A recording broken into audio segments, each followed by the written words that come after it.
Also, I was buying the cheap. Let me make sure I'm still recording here. Yeah.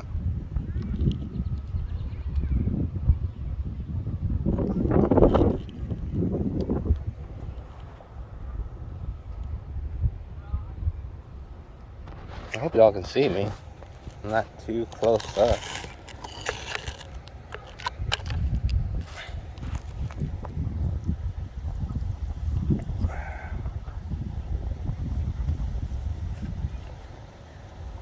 But yeah, I've never really lost an eye fight stack unless I actually caught fire, and the times I did lose it, I caught fire. I flew one into a palm tree and I had it tuned. I mean, it was tuned, and it was a Gep Mark IV frame with the Diatone Mamba. I guess they're 2308 1950 kV motors. But I had that sucker zooming, and I caught a branch of a palm tree, came down on the concrete, and I saw it flame up from the video. I saw the smoke, so I was like, I guess hitting that palm tree just caused it to over rev, and the ESC caught on fire. I also use fingernail polish, acrylic clear, to coat my electronics, so I'm sure that didn't help in the fire, but I lost that stack completely. Now for my VTXs, I was buying those cheap 25 watt E-Sheen from Banggood, and then the 200 milliwatt VTXs, and I've given Banggood a lot of money. They were good VTXs for the time, but I wanted to get into the smart audio thing. I went to a park one day early Monday morning, and I plugged up my goggles, and I saw other people like, wow, there's somebody else out here flying. So I checked them out for a while, and one of the screens said Grandpa on it, and I was like, oh, this is cool. So I could actually watch somebody else fly. I never thought about it. I'm sure it's possible, but I never thought about watching somebody else. But anyway, I watched them for a while, and after they came in for a land, I went over and introduced myself. But this guy and his father, they go to the park every Monday. They say, when back then, who knows what to do now, but back then it was like father and son time at the park. I thought that was so cool, but I wanted to fly, but I couldn't change my VTX. I was stuck on this Fat Shark 5860 or 5680, whatever that is. I think it's 5860.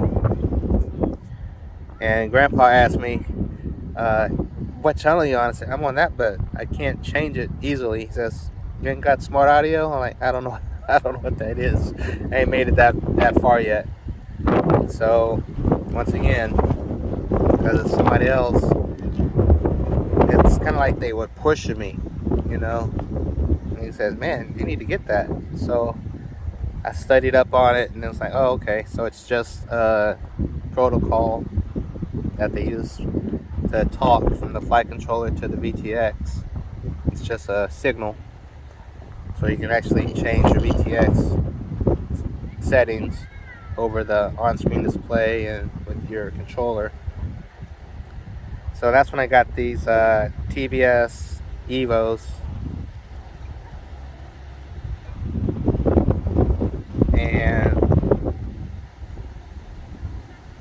I may have lost 2, maybe 3 of them. One I lost the plot on top of a building, flying out of school, and I lost video.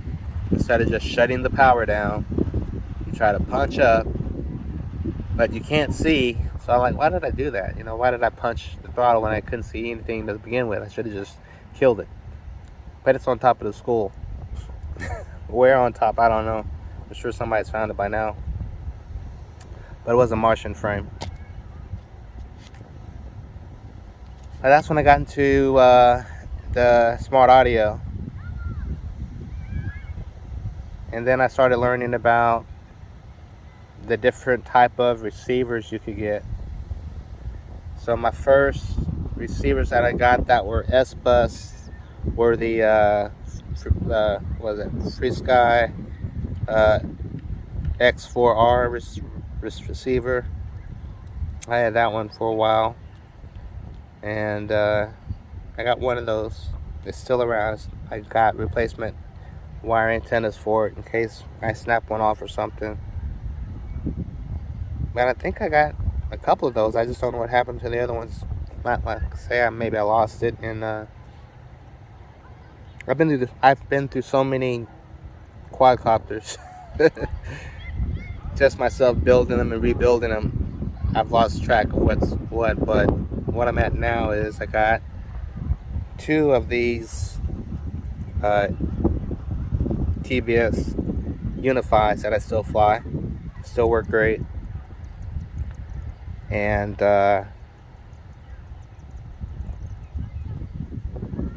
after those VTXs, I went to the Rush Tank, or the Tank. Yeah, the Rush Tank Ultimate Plus. I got those, and I got some of the mini tanks that are still in the package. But my Ultimates, I use all of them, and I haven't lost one yet. But when I first got them, I didn't know I had to unlock it, or I thought I was unlocking it. So for a while, for several months, I was flying these VTXs that go up to 800 milliwatts, but they were at 25 all that time. But I didn't know. I wasn't flying like I fly now. I put it out there now. I send it now. But back then, it's just starting out. I didn't trust my components enough to really say, yeah, I can do that or this. But yeah, with where I'm at now, I know my VTXs, I know my flight controllers, the receivers. I went from the little Devo, which were awesome in range, but they were only PWM, which is pulse width modulation, and now I'm using S-Bus, which is serial bus communication. But yeah, all of my technology has changed. I've had that F12 DaVinci radio, which I still have. It sits in the closet. I don't really fly with it anymore because it uses those old PWM receivers, and I sent a lot of those to the RC sailors. I said maybe they know somebody at their flight club where they live out in Virginia or West Virginia where they could give them away. There's somebody that's just now getting into the hobby. I sent them the CC3D flight controllers, and I think some older motors and stuff also. There's a box of junk I basically sent to them. Stuff that I've outgrown in the hobby. So after getting rid of my older stuff, these Martian frames are still around. So I put the new technology on these frames, and they seem to work fine. Sometimes when I'm really punching it, or I got a type of prop on there, I can hear that resonance where the frame is actually vibrating, and it turns into a crappy flight. So I've just learned, and it's amazing that what I've learned using these quadcopters or drones, whatever you want to call them, it's taught me electronics. So when you get into the hobby of drones or quadcopters, you really learn a whole bunch of other stuff along with that. And it's been awesome. So now,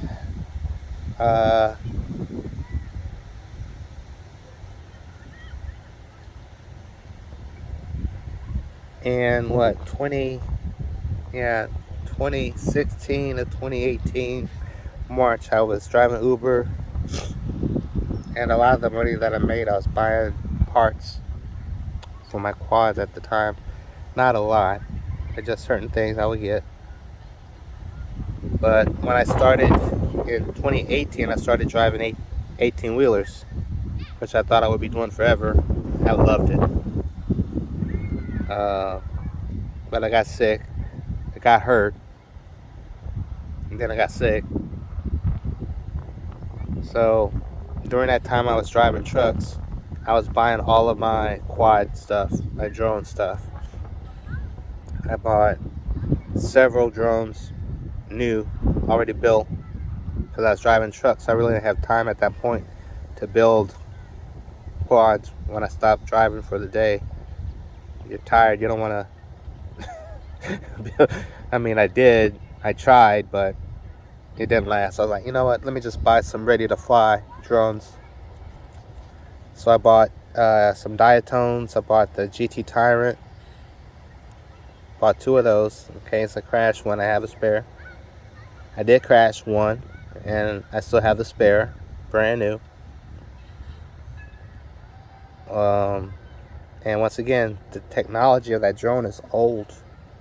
It's probably 18, now 4 years old now, but it still flies. Which brings me to the point that I'm trying to get to, is that I bought these factory built drones, which flew awesome. I learned a lot from them, but I didn't bash them or try to fly them like I just did here. You know, flying through trees or stuff, reckless stuff, where you can actually damage the components. I didn't really put them into that type of role. However, they became that. I bought 2 Marauders from Diatone. Can't even find the parts anymore. And that's another thing that I thought about when I'm buying these quadcopters, is if I buy this, quadcopter now, am I going to be able to find parts in the future?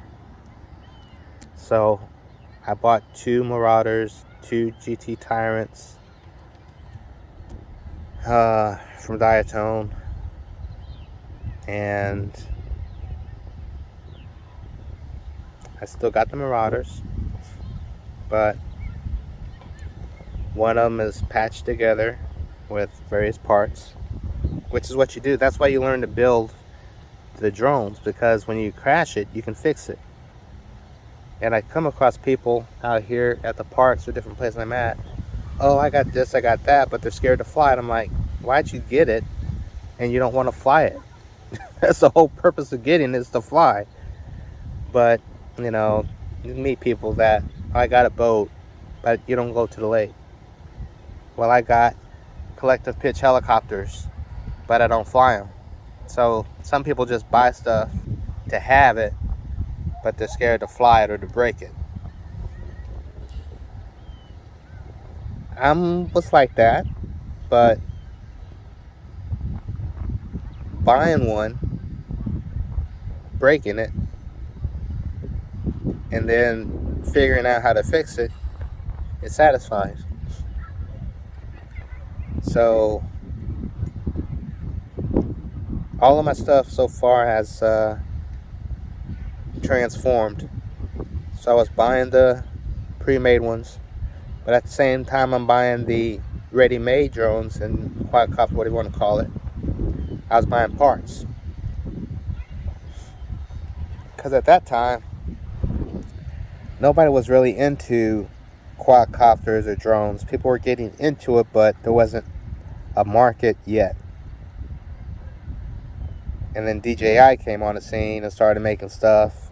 People started buying these drones and crashing them and making videos like they're happy that they crashed. And I'm like, I don't get that. You buy something and then you don't even know how to fly it. So when I first got into actually building these smaller ones, I did have some toy drones that I bought. The Sima X5. It's a white plastic drone. You can fly it inside the house or outside. But that's where I learned to actually get on the sticks and fly it. Because I could fly that thing and people were like, wow, you're good, you know. But I wasn't. I just was practicing flying it. Line of sight. No FPV goggles at this point. So while I was driving trucks, I'm buying these parts because I figure I'm going to buy these parts now. Yeah, they're going to be outdated in the future, but do they make your quad fly? I'm like, yeah. So I bought several JB flight controllers, the F4s. I bought Emax Bullet ESCs to 30 amps. I bought those. Had spares. I bought some more Martian frames, which gave me a total of 6. I have about 4 of them left. The FPV cameras, I bought several FPV cameras. And they're Cadix cameras. I bought the JB Rotor Ride Edition Ren Cam Eagle, which is an awesome camera. I still have that for FPV. I've broken one of them, the lens on one. But I think the board inside is messed up too, because I tried changing the lens out, but the screen will show you a picture, but then it goes solid white. So I'm not flying that camera, but I still have the board. And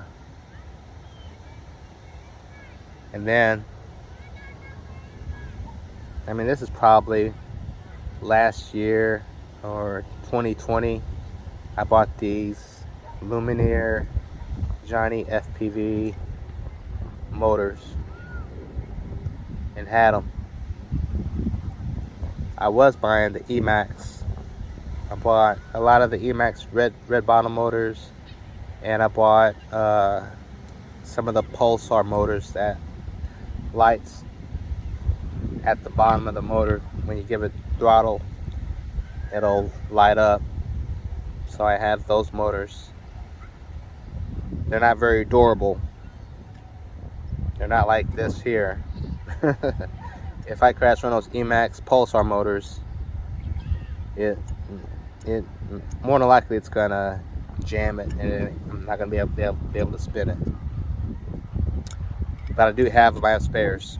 So basically, I bought all of my equipment back then because I figured if the market ever does pop or something happens with China, prices are going to go through the roof. So this pretty much $40 stack is now like $80 or $90. This cheap frame, which was like $26, is probably, you know, $40 or $50 if they still make it. Everything's gone up twice in price. So I bought my VTX antennas, everything. I just stocked up while I'm driving truck. I'm making money. I'm not home to spend it. But when I got hurt and I couldn't get out of bed, I was shopping. So I'm getting boxes from Amazon, UPS coming to the house. Can't do anything because I'm hurt. I got a broken pelvis. I can't even walk. But those quadcopters gave me that, you know, you need to get up out of bed. You need to get up. You need to. So I went to the parks with the walker, cane. I had to jump some fences. With a broken pelvis, I'm jumping fences,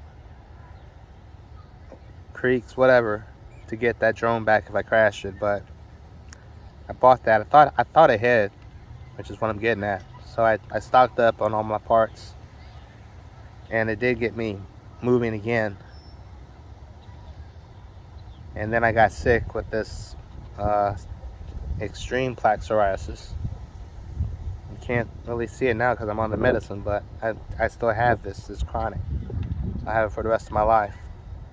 But these drones, once again, gives me, okay, at least you can get out of bed, sit there for a while, and not lay on your back. Get up, you know, do something. So quadcopters have really helped me rehabilitate myself. But for so many days I laid there recently. I got sick in October of 2021, and by December my whole body is just broken out in these scabs and scars. And it's your skin. It's not a scab you can pick off. It's actually your skin scabbed up. So you can't pick it because it's your skin. But, you know, I pick it anyway. And the pain I was in,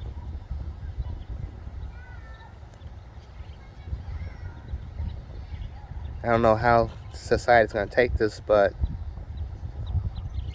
it makes you suicidal. I've never thought about taking my own life ever. I'm not a suicidal person, but the pain and discomfort mentally and physically from plaque psoriasis, it makes you think of why people kill themselves sometimes. They have an illness, that take their own life. Now I understand why they do it, because you don't want to live like that. But once again, I'm out here flying by the grace of God. He's made it all possible. But I'm sitting here in the sun right now.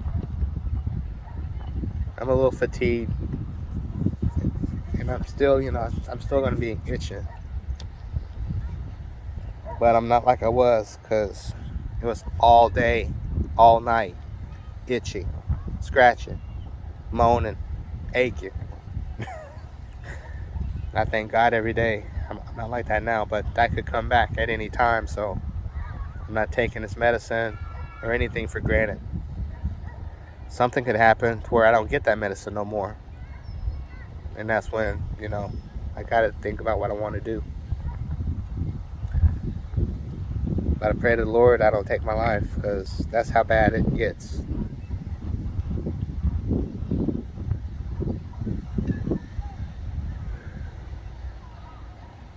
So I have my problems, mental problems I got, you know, physical problems. But the drones, the quads, being in the air, that takes care of my mental issues. And mainly it's just being a man and not being able to work or provide. It's an ego breaker. When other people have to take care of you and you're used to taking care of people, it's a complete flip. So, yeah. And thanks to the lady at the park that put the voodoo on me. That's what I call it. I don't know if she did anything, but she says, you know, you can do that yourself. You don't gotta buy it. You can build them yourself. So that brought me here to where I am today. But I have other frames that I've bought. I bought the QUADCOPTER Mark IV frame. Bought 2 of them. Very good frame. Now they're not even making them anymore. So I got 1 left. I got 1 for parts. And then I bought the iFlight 7 version 4 frame, 7-inch frame. And that was my Corona build when the coronavirus had to lock down, or everything shut down rather. That's what I built, and I love that frame. I built it with the Flywoo motors. I call it 9-inch nails. It's not, but it's a NIN 1750 kV, and they're gold motors, gold plated. But I love the way it flew, and I had the Emax Avon props, the bi blades on it, and it flies really good. And yeah, the motors are small, but you have to look at the technology. Is like when this stuff comes out, you have people pushing it. You know, you got the YouTubers that are into the hobby, and they push these pieces like, you know, this is what's new. But 3 months later, there's something else, and a week later, there's something else. So if you try to catch up and stay up with the Joneses on drones and quads, you're gonna go broke, unless you got that money to spend in the space to store all this stuff. But after I got hurt, I'm like, well, you've been flying, you've been around the country. Yeah, that's new, but you don't need it because you got parts, you got frames. The only thing I lack is the batteries, because you do go through some batteries in this hobby. I've had brand new batteries that I flew once or twice, and it either lost the quad or the battery was damaged because I didn't land it in time, or something happened to where it went below the safe voltage. But yeah, the batteries are about 20 to 30 bucks a pop, if not more now.